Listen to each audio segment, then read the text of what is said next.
Dünyada bu kadar insan varken bana da kusurlarıyla Aziz düştü. Aziz'im daha Elgadağ çocukken ateşli bir hastalık geçirmiş.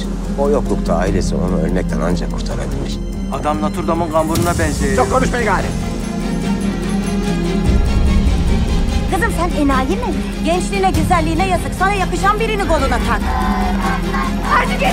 Her gün her gün bizi laf ediyorlar. Gidin lan buradan. İstemiyoruz lan sizi.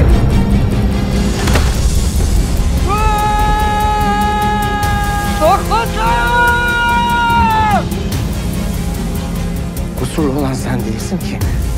Kusurlu olan hayat. Kusurlu olan insanlar. Yarın öbür gün kocanın başına bir şey gelse onu bırakıp başkasını alacak mısın?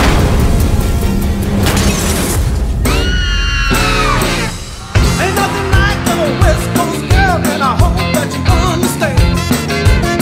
And if you ever get to know one, you better keep her 'cause she's in the band. If you want a real fine mama, a bad mama John, you better have a West Coast girl. Korkma. Bak bu sinema. Senin karınla olan aşkın filmlerde bile yok.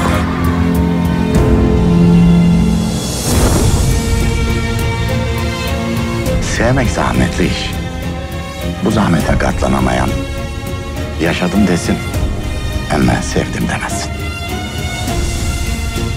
Umudunu kaybetmeden, karın için, kendin için, hayatta kalmak için daha çok çalışacaksın Aziz. Daha çok.